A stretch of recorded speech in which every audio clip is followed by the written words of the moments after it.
నమస్కారం. దూరదర్శన్ వార్తలకు స్వాగతం. నేను త్రిమూర్తులు. ముందుగా ముఖ్యాంశాలు. ఇండియా ఐడియాస్ సమ్మిట్ ఉద్దేశించి రేపు ప్రసంగించనున్న ప్రధాని, కోవిడ్ అనంతర ప్రపంచంలో ఇండో యుఎస్ భాగస్వామ్యాన్ని ఆవిష్కరించనున్న మోదీ, ఇండియా ఐడియాస్ సమ్మిట్ ఉద్దేశించి రేపు ప్రసంగించనున్న ప్రధాని, కోవిడ్ అనంతర ప్రపంచంలో ఇండో యుఎస్ భాగస్వామ్యాన్ని ఆవిష్కరించనున్న Modi,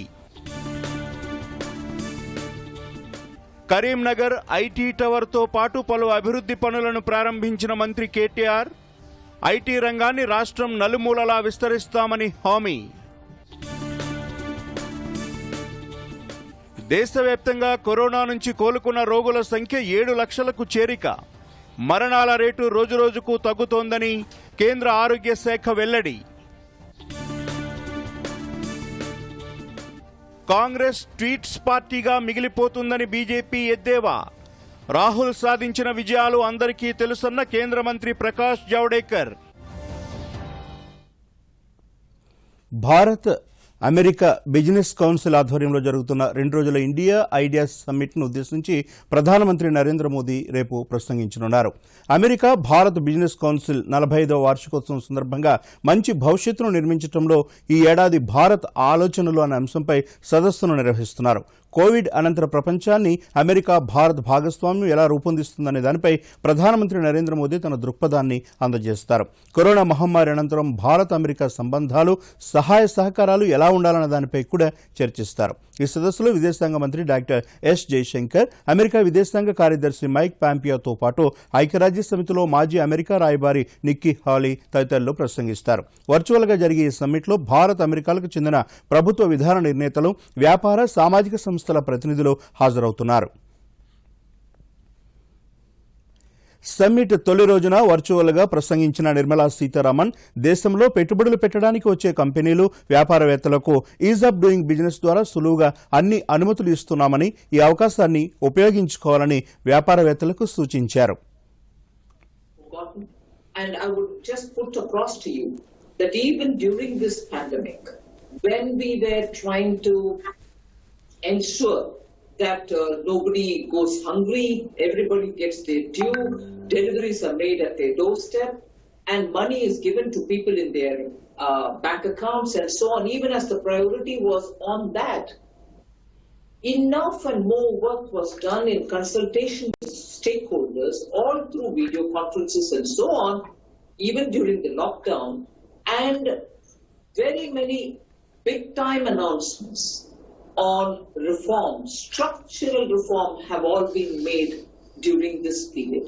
That is, even when the challenge of the pandemic was before us, we ensured that we used this opportunity to come up with some of the major structural reforms which have waited for decades. Opening up agriculture, allowing farmers to choose who they sell their product to at what price, may sound simple, but it was a reform which was dependent on so many provinces. Every state had to agree. But the central government saw that it was possible to bring that change because we clearly understood interstate activities were with the union government's powers, and in the list of responsibilities between union and the states, because it was entirely with the central government, we were able to open up agriculture. Labor codes are also being completely changed, new freshness is being brought in, those codes will get cleared in the parliament. And above all, during the lockdown, the several things which have been done have now borne fruits that I can confidently tell you that we are able to see green shoots. And you might say it's a bit too early to say that, but the indicators that are before us are very, very clear that the power consumption has increased, toll collection and the roads have increased. Very clearly, the bank operations and their transaction of businesses, particularly the digital mode and not the ATMs, have increased in their traction. Very clearly, these are signs. The PMI managers index is also improved. So I can see that the stimulus that we gave, which has touched about 10% of the GDP, has actually made a big difference for companies which want to come out of the lockdown and the కొత్త సచివాలయం నిర్మాణంపై ముఖ్యమంత్రి ఈరోజు రహదారులు భవనాల శాఖ అధికారులతో సుదీర్ఘంగా ఉన్నత స్థాయి సమీక్ష నిర్వహిస్తున్నారు. ప్రగతి భవన్లో ఈ మధ్యాహ్నం ప్రారంభమైన సమీక్షకు మంత్రి వేముల ప్రశాంత్ రెడ్డితో పాటు సంబంధిత అధికారులు, ఆర్కిటెక్టులు హాజరయ్యారు. కొత్త సచివాలయం నిర్మాణం, బాహ్య రూపం, లోపల వస్తువులు, ఇతర సౌకర్యాలు, సదుపాయాలు ఎలా ఉండాలనే అంశంపై ముఖ్యమంత్రి సమావేశంలో చర్చించినట్లు సమాచారం. సచివాలయం నమూనా ప్రతిష్టాత్మకంగానూ రాష్ట్ర ఖ్యాతిని ఇనుమడించేలా ఉండాలన్న ముఖ్యమంత్రి ఆలోచనలకు అనుగుణంగా కొత్త నమూనాలను పవర్ పాయింట్ ప్రజెంటేషన్ ద్వారా అధికారులు ముఖ్యమంత్రికి వివరించారు. త్వరలో జరగబోయే మంత్రివర్గ సమావేశంలో కొత్త నమూనాను ఖరారు చేసే అవకాశం ఉంది.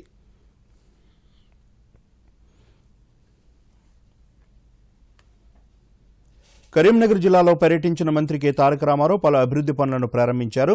కరీంనగర్ కార్పొరేషన్లో నీటి సరఫరా కోసం 110 కోట్ల రూపాయల వ్యయంతో నిర్మించిన బ్యాలెన్సింగ్ రిజర్వాయర్తో పాటు 34 కోట్ల వ్యయంతో నిర్మించిన ఐటీ టవర్ను కేటీఆర్ ప్రారంభించారు. ఆ తర్వాత 183 కోట్ల వ్యయంతో సాగుతున్న తీగల వంతెన నిర్మాణ పనులను, 236 కోట్ల వ్యయంతో నడుస్తున్న స్మార్ట్ సిటీ పనులను పరిశీలించారు. మియావాకి చిట్టడవిని సందర్శించారు. 6వ విడత హరితహారం కార్యక్రమంలో భాగంగా దిగువ మానేరు జలాశయం వద్ద మొక్కలు నాటారు. ఈ సందర్భంగా కేటీఆర్ మాట్లాడుతూ కరీంనగర్ జిల్లా నుంచి ప్రభుత్వం ఏ పథకం ప్రారంభించినా అది విజయవంతమవుతోందన్నారు. కరీంనగర్ అభివృద్ధికి రాష్ట్ర ప్రభుత్వం అధిక ప్రాధాన్యం ఇస్తోందని చెప్పారు. నగరానికి శోభను తీసుకువచ్చే తీగల వంతెనను త్వరలో ముఖ్యమంత్రి ప్రారంభిస్తారని తెలిపారు. కరీంనగర్ పట్టణంలో తెల్ల కార్డు ఉన్న వారికి రూపాయికే నల్ల కనెక్షన్ ఇస్తామని ప్రకటించారు. టీ హబ్, ప్రాంతీయ హబ్ను కరీంనగర్లో ఏర్పాటు చేస్తామన్నారు. ఇంటికి ప్రతిరోజు నీళ్లు ఇవ్వడమే కాదు, భవిష్యత్తులో రాబోయే కొన్ని సంవత్సరాలలో 24 గంటల నీళ్లిచ్చే స్థాయికి చేరుకుంటామనే మాట కమలాకర్ గారు ఏదైతే చెప్పినారో తప్పకుండా అది కరీంనగర్లోనే ప్రారంభం కావాలని, కరీంనగర్ తర్వాత ఇతర మేజర్ పట్టణాలు, మేజర్ కార్పొరేషన్లకు కూడా విస్తరించాలని చెప్పి కూడా నేను మనసారా ఆకాంక్షిస్తా ఉన్నాను, కోరుకుంటా ఉన్నాను. రాష్ట్ర బీజేపీ అధ్యక్షుడు బండి సంజయ్ రాష్ట్ర ముఖ్యమంత్రి కె చంద్రశేఖరరావుకు లేఖ రాశారు. కరోనా నివారణకు ప్రభుత్వం చేసిన ఖర్చును ప్రజలకు చెప్పాలని లేఖలో డిమాండ్ చేశారు. కరోనా నివారణ కోసం 1000 కోట్లు ఖర్చు చేస్తామని అసెంబ్లీలో చెప్పిన ముఖ్యమంత్రి ప్రధానికి ఫోన్లో మాత్రం 100 కోట్లు ఖర్చు చేసినట్లు చెప్పడం ద్వంద్వ వైఖరి కాదా అని ప్రశ్నించారు. ముఖ్యమంత్రి సహాయ నిధికి వచ్చిన వివరాలను ప్రభుత్వం దాచిపెడుతోందని బండి సంజయ్ ఆరోపించారు. భేషజాలను పక్కనబెట్టి ప్రధాని మోదీ మాదిరిగా కరోనా నివారణపై ప్రతిపక్షాలతో కేసీఆర్ మాట్లాడి సలహాలు, సూచనలు తీసుకోవాలన్నారు. నాణ్యమైన చేపలు, వివిధ రకాల చేప వంటకాలను ప్రజల వద్దకే తీసుకువెళ్లి విక్రయించేలా మొబైల్ ఫిష్ అవుట్లెట్స్ను మత్స్యశాఖ తీసుకొస్తోంది. హైదరాబాద్లోని అరణ్య భవన్లో ఫిష్ అవుట్లెట్ వాహనాలను మంత్రులు ఇంద్రకరణ్ రెడ్డి, తలసాని శ్రీనివాస్ యాదవ్తో కలిసి ఆర్థిక శాఖ మంత్రి హరీష్ రావు పరిశీలించారు. ప్రజల వద్దకే నాణ్యమైన చేపలు, ఇంకా చేప వంటకాలను తీసుకువెళ్లి విక్రయించే విధంగా మొబైల్ అవుట్లెట్స్ను డిజైన్ చేసినట్లు మంత్రి తలసాని శ్రీనివాస్ యాదవ్ వివరించారు. జీహెచ్ఎంసీ పరిధిలో డివిజన్కు 1 చొప్పున 150 వాహనాలను ఏర్పాటు చేయనున్నట్లు తెలిపారు.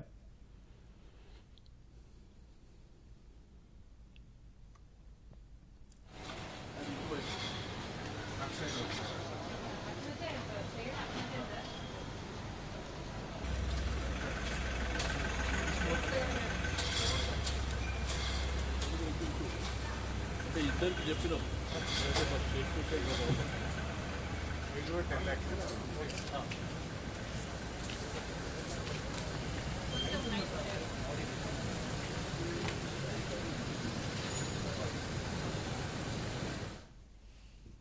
ఎంసెట్తో పాటు ఇతర ప్రవేశ పరీక్షలను ఆగస్టులో నిర్వహించాలని రాష్ట్ర ఉన్నత విద్యామండలి యోచిస్తోంది. త్వరలో ప్రవేశ పరీక్షల తేదీలను నిర్ణయించి హైకోర్టుకు సమర్పిస్తామని ఉన్నత విద్యామండలి చైర్మన్ తుమ్మల పాపిరెడ్డి తెలిపారు. గతంలో రోజుకు 50,000 మందితో కంప్యూటర్ బేస్డ్ టెస్ట్ సిబిటి ద్వారా ఎంసెట్ను నిర్వహించేవారు. అయితే కరోనా నేపథ్యంలో విద్యార్థుల భౌతిక దూరం పాటించేలా రోజుకు 15,000 మందితోనే ఎంసెట్ నిర్వహించాలని భావిస్తున్నారు. ఈ మేరకు ప్రతిపాదనలు రూపొందించి కన్వీనర్లకు పంపించారు. సిబిటి కేంద్రాలను కూడా పెంచాలని చూస్తున్నారు. పరీక్ష నిర్వహించిన ప్రతిసారి కేంద్రాన్ని శానిటైజ్ చేయనున్నారు. ఈ మేరకు సిబిటి సర్వీస్ ప్రొవైడర్తో సంప్రదింపులు జరుపుతున్నట్లు పాపిరెడ్డి చెప్పారు. కోవాక్సిన్ క్లినికల్ ట్రయల్స్ దేశవ్యాప్తంగా కొనసాగుతున్నాయి. నిన్న వ్యాక్సిన్ డోస్ ఇచ్చిన 2 వాలంటీర్ల ఆరోగ్యం నిలకడగా ఉండటంతో నిమ్స్ నుంచి వారిని డిశ్చార్జ్ చేశారు. 14 రోజుల పాటు వాలంటీర్ల ఆరోగ్యాన్ని పర్యవేక్షించనున్నట్లు వైద్యులు పేర్కొన్నారు. ఆ తర్వాత మళ్లీ ఆసుపత్రికి తీసుకువచ్చి రక్త నమూనాలను సేకరించి పరీక్షిస్తారు. టీకాలోని అన్యాక్టివేటెడ్ వైరస్ వల్ల శరీరంలో యాంటీబాడీలు ఏ మేరకు వృద్ధి చెందాయి, సమస్యలు ఏమైనా ఉత్పన్నమయ్యాయా అని పరిశీలిస్తారు. అంతా సక్రమంగానే ఉంటే 2వ డోసు టీకాను అందజేస్తారు. మొత్తం 60 మందిపై టీకా పరీక్షలు చేయనున్నారు.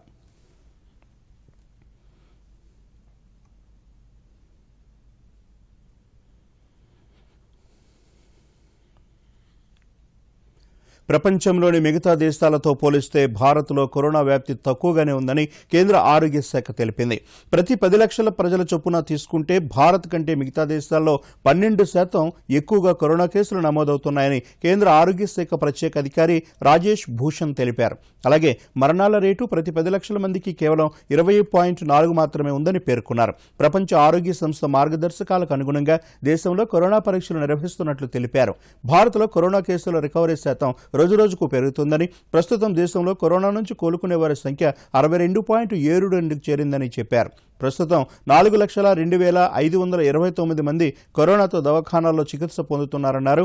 7,24,577 మంది ఇప్పటికే కరోనా నుంచి కోలుకుని డిశ్చార్జ్ అయినట్లు ఆయన తెలిపారు. इस स्तर पर 140 टेस्ट प्रतिदिन प्रति 10 लाख पॉपुलेशन करने हैं ताकि आपकी पॉजिटिविटी घटकर 10% पर आ जाए पहले चरण में, और जारी रखना है इस स्तर की टेस्टिंग को ताकि आपकी पॉजिटिविटी घटकर 5% या उससे कम हो जाए. So that is the ultimate M.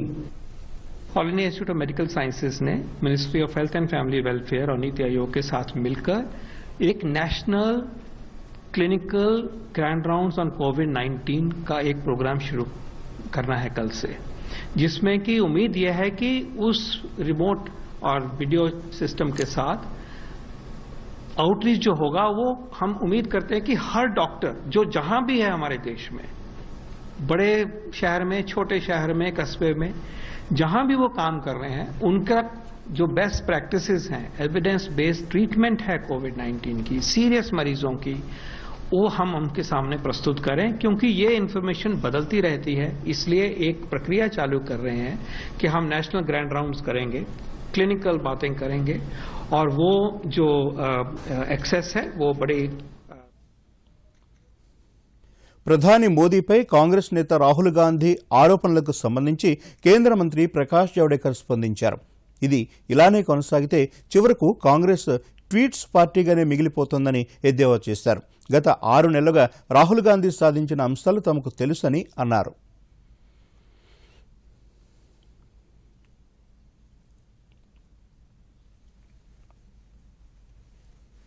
मुझे लगता है कांग्रेस पार्टी अब केवल ट्वीट की पार्टी बनकर रह जाएगी, क्योंकि जनता में काम नहीं, एक के बाद एक राज्य गंवा रहे, और इसलिए हताश निराश भी सरकार पर कुछ भी प्रहार करने की चेष्टा कर रही है, वो सफल नहीं होंगे. आज उन्होंने ट्वीट किया, फरवरी से जुलाई तक क्या किया, तो हम भी उनको जरा हिसाब बताते कि राहुल बाबा 6 महीने की आपकी उपलब्धि क्या है. फरवरी में शाहीन बाग और दंगे, मार्च में सिंधिया और मध्य प्रदेश गंवाना, अप्रैल में श्रमिकों को उकसाना, मई में ऐतिहासिक हार की 6ठी वर्षगांठ, जून में चीन की वकालत, और जुलाई में राजस्थान में पार्टी तबाह. तो यही విద్యార్థులను ఒత్తిడి నుంచి దూరం చేసి మానసిక తోడ్పాటునందించే మనోదర్పణ్ను ఆత్మనిర్భర్ భారత్ అభియాన్లో భాగంగా కేంద్ర మానవ వనరుల శాఖ మంత్రి రమేష్ పోఖ్రియాల్ ఆవిష్కరించారు. మనోదర్పణ్ క్లిష్ట పరిస్థితుల్లో ఉన్న విద్యార్థులకు మనోబలాన్ని, సూచనలు, సహాయాన్ని అందిస్తుందని చెప్పారు. విద్యార్థులతో పాటు ఉపాధ్యాయులు, తల్లిదండ్రుల మానసిక ఆరోగ్యం, మానసిక స్థైర్యానికి సంబంధించిన సమస్యలను పరిష్కరిస్తుందన్నారు. ఉదయం 8 గంటల నుంచి రాత్రి 8 గంటల వరకు సంప్రదింపులు జరపడానికి హెల్ప్ లైన్ నంబర్ 844-844-0632ను ప్రారంభించామని కేంద్ర మంత్రి చెప్పారు. पूरी दुनिया कहीं न कहीं किसी न किसी परिस्थिति को झेल रही है और ऐसे में स्वाभाविक है कि ये जो दबाव है, ये तनाव है, ये जो वातावरण है, ये मनुष्य को परेशान करने के लिए इस समय उपस्थित हुआ है और इसलिए इसके सामने चुनौती के रूप में हमको इसको स्वीकार करना है. ये मनोदर्पण ये आपको ताकत देने के लिए है. मेरे अभिभावक, मेरे छात्र, मेरे अध्यापक गण और आम आदमी ये इससे ताकत ले सकता है, क्योंकि हमारे ये कहावत है, मन के जीते जीते हो, मन के हारे हार. जो व्यक्ति मन से हार गया वो जिंदगी में हार जाता है. जिसका मनोबल बड़ा है वो विपरीत मौत को भी. ప్రధానమంత్రి నరేంద్ర మోదీ ప్రతి నెల చివరి ఆదివారం తన ఆలోచనలను దేశ ప్రజలతో పంచుకునే మన్ కీ బాత్ కార్యక్రమం జూలై 26న ప్రసారమవుతుంది. 67వ ఎపిసోడ్ మన్ కీ బాత్ కార్యక్రమం కోసం ప్రజల ఆలోచనలు, సూచనలను ప్రధాని స్వీకరిస్తున్నారు. సామూహిక ప్రయత్నాలు సానుకూల మార్పులను, జీవితాలను ఎలా మార్చాయి అనే స్ఫూర్తినిచ్చే కథలను పంచుకోవాలని ప్రజలను కోరారు. మన్ కీ బాత్ ప్రసంగానికి సంబంధించి సూచనలు, సలహాలను ప్రజలు 1-800-11-7800 నంబర్కు డయల్ చేసి సందేశాన్ని రికార్డు చేయడం ద్వారా ఈ నెల 23వ తేదీలోపు పంచొచ్చు. అలాగే నమో యాప్లు లేదా మైగౌన్ ద్వారా ప్రత్యేకంగా రూపొందించిన ఓపెన్ ఫోరంలో ఇన్పుట్లను పంపొచ్చు. 1922 నంబర్కు మిస్ కాల్ ఇవ్వటం ద్వారా కూడా మొబైల్కు వచ్చే SMS లింక్లో తమ సలహాలను పంపవచ్చునని ప్రధాని కార్యాలయం తెలిపింది. రోగ నిరోధక శక్తిని పెంపొందించుకునేందుకు ఇంట్లో లభించే సుగంధ ద్రవ్యాలతో కషాయాన్ని తయారు చేసుకుని తాగాలని దేశ ప్రజలకు సూచిస్తూ తాను స్వయంగా ఆచరిస్తున్నట్లు లాక్డౌన్ ప్రకటన సమయంలో ప్రధాని మోదీ చెప్పిన మాటలు వనపర్తి జిల్లా కొత్తకోటకు చెందిన యువకుడిని ఉత్తేజపరిచాయి. కరోనా సమయంలో అందరికీ కషాయం టీ అందిస్తూ తాను ఉపాధి పొందుతున్నాడు. లాక్డౌన్ వల్ల దెబ్బతిన్న తన వ్యాపారాన్ని ప్రధాని ఇచ్చిన ఆలోచన స్ఫూర్తితో రవికుమార్ కషాయం టీ అందించే స్టాల్గా మార్చాడు. ఆయుష్ మంత్రిత్వ శాఖ సూచించిన విధంగా సొంటి, నల్ల మిరియాలు, ఇలాచీ, లవంగాలు, దాల్చిన చెక్క, తులసి ఆకులు, బెల్లంతో కషాయం టీ చేసి 10 రూపాయలకే అందిస్తున్నాడు. రోగనిరోధక శక్తిని పెంచే కషాయంకు స్థానికుల నుంచి చక్కని ఆదరణ లభిస్తోంది. రోజుకు 2 పూటలా కషాయం టీ తాగటానికి రవికుమార్ టీ స్టాల్ వద్దకు పెద్ద సంఖ్యలో క్యూ కడుతున్నారు. దీంతో తన వ్యాపారం పెరగడంతో పాటు స్థానికులకు రోగనిరోధక శక్తిని అందిస్తున్నారన్న సంతృప్తి కలుగుతోందని రవికుమార్ వివరించారు. made from the ingredients like cinnamon and black pepper, ginger with the hot water and tulsi and lime to mix up these ingredients, and they will make the Ayurvedic tea to boost our immunity and to cure due to the days of COVID-19. It will use to our health. So that's tea selling here. My uncle Ravi Gaur in the small tea shop, which is near to the SBI Bank, Kottagota, and the tea available in this shop, and so many people are coming to taste the tea. Corona సమయంలో యువత కొత్త ఆలోచనలకు పదును పెడుతున్నారు. దెబ్బతిన్న వ్యాపారాలను corona కష్టకాలానికి అనుగుణంగా మార్చుకుంటూ ఉపాధిని పొందుతున్నారు. కరోనా వ్యాప్తి పెరగడంతో బయట చాయ్ తాగాలన్నా, టిఫిన్లు తినాలన్నా ప్రజలు వణికిపోతున్న ప్రతికూల పరిస్థితులను సైతం తనకు అనుకూలంగా మార్చుకున్నాడు వరంగల్ జిల్లా పెద్దాపురానికి చెందిన యువ వ్యాపారి పబ్బూరి శివకృష్ణ. ప్రజలకు మేలు జరిగే విధంగా, తన వ్యాపారం వృద్ధి చెందే విధంగా నగరంలోని రామ్నగర్లో ధ్యాన ప్రకృతి ఆహార మందిరాన్ని ఏర్పాటు చేశారు. రోగ నిరోధక శక్తిని పెంచే విధంగా బీట్రూట్ పూరి, రాగి ఇడ్లీ, ఇంకా చిరుధాన్యాలతో పాటు దేశీ ఆవు నెయ్యి, సైంధవ లవణం, పొట్టు తీయని పెసలతో తయారు చేసిన 15 రకాల అల్పాహారాలతో పాటు అల్లం, మిరియాలతో కూడిన 8 రకాల ఛాయ్లను అందిస్తున్నాడు. ధ్యాన ప్రకృతి మందిరంలో తయారు చేసే అల్పాహారంతో పాటు ఛాయ్లో కూడా పోషకాలు అధికంగా లభ్యమవుతున్నాయని, తాము ప్రతిరోజు విధిగా ఇక్కడికి వస్తున్నామని చెబుతున్నారు. ప్రతి ఒక్కరికి రోగనిరోధక శక్తి పెరిగే విధంగా తక్కువ ధరకే ఛాయ్ ఇంకా అల్పాహారాలను అందిస్తున్నట్లు శివకృష్ణ చెప్పారు. అందుకని మనకి రోగనిరోధక శక్తి ఉండాలంటే బలవర్ధకమైన ఆహారం తీసుకోవాలి. దాన్ని మనం ఆలోచింపజేసి మన దగ్గర సిరిధాన్యాలని ముందుకు తెస్తూ మన ఆహారాన్ని తయారు చేస్తూ ఒకటే ఒక ఉద్దేశం ఏంటంటే రోగ నిరోధక శక్తిని పెంచాలని. మనం ఛాయ్లో కూడా ప్రధాని మోదీ గారు చెప్పినట్టుగా కషాయం ఏదైతే వారు చెప్పారో అదే సూత్రాలను అనుసరిస్తూ శొంఠి, మిరియాలు, అల్లము, దాల్చిన చెక్క, ఇలాచి అండ్ తులసి ఇవి వాడుతూ మనం ఛాయ్ కూడా చేస్తున్నాము, యాంటీ కరోనా టీ అని చెప్పేసి. అందులో మెయిన్ ఇంగ్రీడియంట్స్ శొంఠి, మిరియాలు, దాల్చిన చెక్క అండ్ ఇలాచి. ఈ ఇడ్లీ, దోశ, వడ, పూరి, పొంగల్, ఉప్మా ఏది కానీ మనం ఏంటంటే సిరిధాన్యాలను వాడుతూ, సిరిధాన్యాలు ఏంటంటే సిరిధాన్యాలలో ఫైబర్ గుణాలు ఎక్కువ ఉండడం వల్ల మనకి రోగ నిరోధక శక్తి పెరుగుతుంది. మనం అవే వాడుకుంటూ మన ఫుడ్ని ప్రిపేర్ చేస్తాం. కరోనా కష్టకాలంలో కేంద్ర రాష్ట్ర ప్రభుత్వాలు నిరుపేదలకు ఆపన్నహస్తం అందిస్తున్నాయి. పేదలు ఆకలితో ఉండకూడదన్న సంకల్పంతో నవంబర్ వరకు పొడిగించిన ప్రధానమంత్రి గరీబ్ కళ్యాణ్ అన్న యోజన పథకం ద్వారా 5 కిలోల బియ్యం, కిలో కందిపప్పును ఉచితంగా అందుకుంటున్నారు. రాష్ట్ర ప్రభుత్వం అదనంగా మరో 5 కిలోలను ఉచితంగా అందజేస్తోంది. భద్రాద్రి కొత్తగూడెం జిల్లాలో 2,83,384 కుటుంబాలకు రేషన్ కార్డులున్నాయి. వీటిలో 8,35,610 మంది లబ్ధిదారులున్నారు. వీరికి జిల్లాలోని 442 రేషన్ షాపుల ద్వారా దాదాపు 8,200 టన్నుల బియ్యాన్ని అందజేస్తున్నారు. రేషన్ షాపుల వద్ద భౌతిక దూరాన్ని పాటిస్తూ లబ్ధిదారులు రేషన్ తీసుకుంటున్నారు. కూలీ పనులు చేసుకునే తమకు ప్రస్తుత కష్టకాలంలో ప్రభుత్వాలు అందిస్తున్న ఉచిత రేషన్తోనే ఇల్లు గడుస్తుందని సంతోషాన్ని వ్యక్తం చేస్తున్నారు. ఫ్రీ బియ్యం అని ప్రభుత్వం ఇచ్చారు. కొంచెం మా ఇంట్లో కూడా కొంచెం పప్పు, బియ్యం ఇస్తున్నారు, కిరసనాలు ఇస్తున్నారు. మా ఇంట్లో కూడా కొంచెం మంచిగా నడుస్తుందండి. ఇప్పుడు వరకు ప్రభుత్వం మట్టుకు మంచి పనులు చేస్తుంది. మంచిగా మాకు సాయం చేస్తే చాలా, అదే ప్రభుత్వం మొక్కుకుంటున్నాం. రావడం వల్ల అండి ఇట్లా మాకు ఇంటికి 10 కేజీలు బియ్యం ఇవ్వడం వల్ల, అందరూ కూలి పనులకు వెళ్ళడం వల్ల, ప్రభుత్వం నలుగురుంటే 40 కేజీలు ఇవ్వడం వల్ల మాకు చాలా మంచిగా అనిపిస్తుందండి. ఇక్కడ అందరూ పల్లెటూరులు కూలికి వెళ్ళడం జరుగుతుంది. మాకు పప్పు, ఈ రేషన్ ఇట్లా ఇవ్వడం వల్ల చాలా మంచిగా ఉందండి. ప్రభుత్వం చాలా మంచి పనులు చేస్తుంది. ఇట్లా ఇవ్వాలని కోరుకుంటున్నాం. మాకు పప్పు, బియ్యము అన్నీ అందుబాటులో చేస్తున్నారు. మాకు కరోనా వల్ల కూలి పని దొరకడం లేదు. మేము అయ్యంత అందజేస్తుంటే మాకు గడిచిపోతుందండి. ప్రభుత్వము మంచి పని చేస్తున్నారండి. సీతారామన్ సగుడు పొడ్డీలన్నీ కొమరా ముత్తయ్యనండి.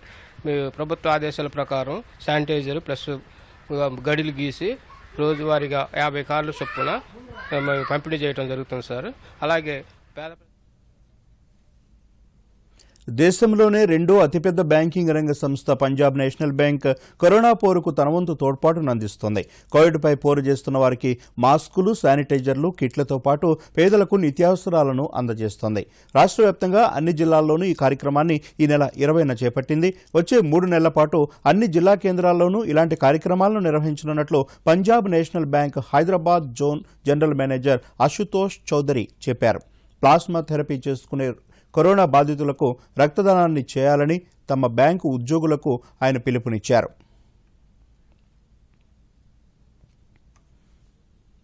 మధ్యప్రదేశ్ గవర్నర్ లాల్జీ టండన్ కన్నుమూశారు. గత కొద్ది రోజులుగా తీవ్ర అనారోగ్యంతో ఉన్న ఆయన చికిత్స పొందుతూ ఈ ఉదయం లక్నోలో తుదిశ్వాస విడిచారు. ఆయన వయస్సు 85 సంవత్సరాలు. లాల్జీ టండన్కు గౌరవ సూచకంగా ఉత్తరప్రదేశ్ ప్రభుత్వం 3 రోజుల పాటు సంతాప దినాలుగా ప్రకటించింది. ఉత్తరప్రదేశ్లో ఓ బలమైన నాయకుడిగా బీజేపీ పార్టీకి సేవలందించిన లాల్జీ టండన్ గతంలో లక్నో నుంచి పార్లమెంటుకు ప్రాతినిధ్యం వహించారు. రాష్ట్ర మంత్రిగా కూడా పనిచేశారు. లాల్జీ టండన్ మృతి పట్ల పలువురు ప్రముఖులు తీవ్ర విచారాన్ని వ్యక్తం చేశారు. లాల్జీ టండన్ మృతితో ఒక గొప్ప నాయకుడిని కోల్పోయామని రాష్ట్రపతి రామ్నాథ్ కోవింద్ పేర్కొన్నారు. ఆయన కుటుంబ సభ్యులకు సంతాపాన్ని తెలిపారు. ఉత్తరప్రదేశ్లో భారతీయ జనతా పార్టీని బలోపేతం చేయడంలో కీలక పాత్ర పోషించారని ప్రధానమంత్రి నరేంద్ర మోదీ అన్నారు. ప్రజా సంక్షేమానికి నిరంతరం ప్రాతినిధ్యం ఇచ్చిన గొప్ప పరిపాలనా నాయకుడిగా చెరగని ముద్ర వేశారని ట్విట్టర్లో ప్రధానమంత్రి పేర్కొన్నారు. కేంద్ర మంత్రులు అమిత్ షా, రాజ్నాథ్ సింగ్, నిర్మలా సీతారామన్, ప్రకాష్ జవడేకర్, కిషన్ రెడ్డి, రాష్ట్ర గవర్నర్ తమిళిసై సౌందరరాజన్, హిమాచల్ ప్రదేశ్ గవర్నర్ బండారు దత్తాత్రేయ, ఇతర ప్రముఖులు కూడా లాల్జీ టండన్ మృతి పట్ల సంతాపం ప్రకటించారు. రాజస్థాన్లో రాజకీయ సంక్షోభం కొనసాగుతోంది. కాంగ్రెస్లో రాజుకున్న అసమ్మతి ఆ రాష్ట్ర ప్రభుత్వాన్ని ఉక్కిరిబిక్కిరి చేస్తోంది. తనకు మెజారిటీకి కావలసిన సభ్యుల బలం ఉందని ప్రకటించుకున్న ముఖ్యమంత్రి అశోక్ గెహ్లోట్ ఈరోజు తన నివాసంలో మంత్రివర్గ సమావేశాన్ని ఏర్పాటు చేశారు. సంక్షోభ నివారణకు తీసుకోవాల్సిన చర్యలు, బల నిరూపణపై చర్చిస్తున్నట్లు సమాచారం. మరోవైపు సచిన్ పైలట్తో పాటు 18 మంది రెబెల్ ఎమ్మెల్యేలకు రాజస్థాన్ హైకోర్టులో ఊరట లభించింది. ఈ నెల 24 వరకు రెబెల్ ఎమ్మెల్యేల అనర్హతపై ఎలాంటి చర్యలు తీసుకోవద్దని స్పీకర్ను ఆదేశించింది. అనర్హత ఎమ్మెల్యేల పిటిషన్పై హైకోర్టులో ఈ రోజు కూడా విచారణ జరిగింది. ఈ పిటిషన్పై తీర్పును రిజర్వ్ చేసిన హైకోర్టు 24న వెలువరించనుంది. అమర్నాథ్ యాత్రను ఈ ఏడాది రద్దు చేస్తున్నట్లు దేవస్థానం బోర్డు ప్రకటించింది. కరోనా నేపథ్యంలో ఈ నిర్ణయం తీసుకున్నట్లు వెల్లడించింది. ఈ మేరకు జమ్మూ కాశ్మీర్ లెఫ్టినెంట్ గవర్నర్ జేసీ ముర్ము అధ్యక్షతన జరిగిన అమర్నాథ్ దేవస్థానం బోర్డు సమావేశంలో ఈ నిర్ణయం తీసుకున్నారు. భక్తుల మనోభావాలను దృష్టిలో ఉంచుకుని ఉదయం, సాయంత్రం వర్చువల్ దర్శన సదుపాయాన్ని మాత్రం యథాతథంగా కొనసాగిస్తామని వెల్లడించారు. పరిమిత సంఖ్యలో భక్తులను అనుమతిస్తూ అమర్నాథ్ యాత్రను నిర్వహించాలని తొలుత భావించినా చివరికి రద్దయింది. గత ఏడాది అధికరణం 370 రద్దు నేపథ్యంలో అమర్నాథ్ యాత్ర సగంలోనే నిలిచిపోయిన సంగతి తెలిసిందే.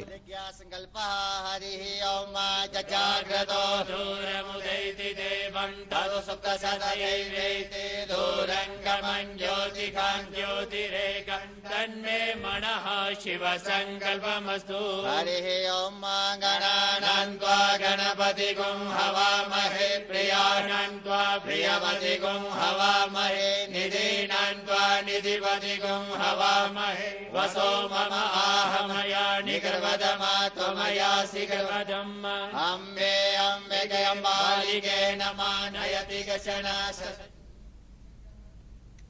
ఇప్పుడు సంక్షిప్త వార్తల సమాహారం ర్యాపిడ్ న్యూస్ చూద్దాం.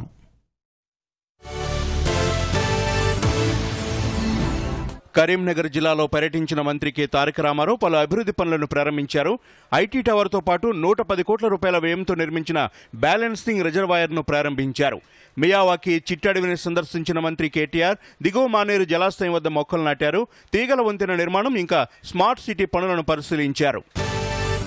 రాజ్యసభకు కొత్తగా ఎంపికైన 61 మంది సభ్యులు రేపు ప్రమాణ స్వీకారం చేయనున్నారు. చైర్మన్ ఎం వెంకయ్యనాయుడు పెద్దల సభలో వీరి చేత ప్రమాణ స్వీకారం చేయిస్తారు. మెజారిటీ సభ్యులు ప్రమాణ స్వీకారం చేసే అవకాశం ఉంది. తెలంగాణ నుంచి కేశవరావు, కేఆర్ సురేష్ రెడ్డి ఎన్నికైన విషయం తెలిసిందే. కేంద్ర ప్రభుత్వం కొత్తగా వినియోగదారుల హక్కుల సంరక్షణ చట్టాన్ని తీసుకువచ్చింది. వినియోగదారుల హక్కుల చట్టం 1986 స్థానంలో ఇప్పుడు ఈ చట్టం అమల్లోకి వచ్చింది. వినియోగదారులను మోసం చేసే తయారీదారులు, వ్యాపారులకు జైలు శిక్ష, జరిమానా విధించే అవకాశాన్ని కొత్త చట్టం కల్పిస్తోంది. వివాదాలను పరిష్కరించే పరిపాలనా వ్యవస్థను ప్రక్షాళన చేసి దీని కింద ఈ కొత్త వ్యవస్థను ఏర్పాటు చేశారు. దేశంలో కోవిడ్-19ను నియంత్రించే చర్యల్లో భాగంగా కరోనా నిర్ధారణ పరీక్షలను గణనీయంగా పెంచాలని రాష్ట్రాలకు కేంద్ర ఆరోగ్య శాఖ, ఐసీఎంఆర్ సంయుక్తంగా సూచనలు జారీ చేశాయి. రాష్ట్ర ప్రభుత్వాలు కోవిడ్ను నిర్ధారించే ఆర్టీపీసీఆర్ మిషన్లను పెద్ద సంఖ్యలో జిల్లా ఆసుపత్రులకు, ల్యాబ్లకు అందుబాటులోకి తీసుకురావాలన్నారు. ర్యాపిడ్ యాంటీజెన్ పరీక్షలను కూడా గణనీయంగా పెంచాలని రాష్ట్రాలకు సూచించారు. కవాటం ఉన్న N95 మాస్కులు సురక్షితం కావని కేంద్ర ఆరోగ్య శాఖ హెచ్చరించింది. కరోనా వైరస్ వ్యాప్తిని ఈ మాస్కులు అడ్డుకోలేవని, దీనివల్ల వైరస్ సోకే ప్రమాదం ఉందని తెలిపింది. ఈ మేరకు అన్ని రాష్ట్రాల వైద్య ఆరోగ్య శాఖ ముఖ్య కార్యదర్శులకు లేఖలు రాస్తుంది. ఇంటి నుంచి బయటకు వచ్చే సమయంలో సాధారణ మాస్కులు ధరించేలా ప్రజలను ప్రోత్సహించాలని సూచించింది. ఈ నెల 26న ప్రసారమయ్యే మన్ కీ బాత్ కార్యక్రమం కోసం ప్రజల ఆలోచనలు, సూచనలను ప్రధానమంత్రి స్వీకరించనున్నారు. సూచనలు, సలహాలను 1800-11-7800 నెంబర్కు డయల్ చేసి సందేశాన్ని రికార్డు చేయడం ద్వారా ఈ నెల 23వ తేదీలోపు పంపొచ్చు. అలాగే నమో యాప్లో లేదా మైగోవ్లో ప్రత్యేకంగా రూపొందించిన ఓపెన్ ఫోరంలో ఇన్పుట్లను పంపుకోవచ్చు. వైమానిక దళ కమాండర్ల కాన్ఫరెన్స్ ఢిల్లీలో రేపటి నుంచి 3 రోజుల పాటు జరగనుంది. తదుపరి దశాబ్దంలో భారత వైమానిక దళం అనే థీమ్తో జరగనున్న ఈ కాన్ఫరెన్స్ను రక్షణ మంత్రి రాజ్నాథ్ సింగ్ ప్రారంభిస్తారు. వచ్చే దశాబ్దంలో భారత వైమానిక దళం యొక్క కార్యాచరణ సామర్థ్యాన్ని పెంచే ప్రణాళికపై ఈ సమావేశంలో చర్చించనున్నారు. ఇక మరోమారు ముఖ్యాంశాలతో వార్తలు ముగిద్దాం. నమస్కారం. ఇండియా ఐడియాస్ సమ్మిట్ను ఉద్దేశించి రేపు ప్రసంగించనున్న ప్రధాని కోవిడ్ అనంతర ప్రపంచంలో ఇండో యుఎస్ భాగస్వామ్యాన్ని ఆవిష్కరించనున్న మోదీ. ఇండియా ఐడియాస్ సమ్మిట్ను ఉద్దేశించి రేపు ప్రసంగించనున్న ప్రధాని.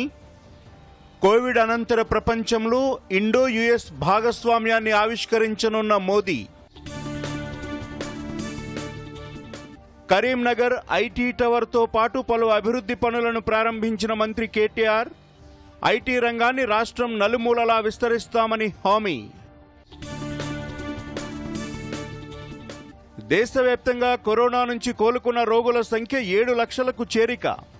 మరణాల రేటు రోజురోజుకు తగ్గుతోందని కేంద్ర ఆరోగ్య శాఖ వెల్లడి. కాంగ్రెస్ ట్వీట్స్ పార్టీగా మిగిలిపోతుందని బీజేపీ ఎద్దేవా. రాహుల్ సాధించిన విజయాలు అందరికీ తెలుసన్న కేంద్ర మంత్రి ప్రకాష్ జావడేకర్.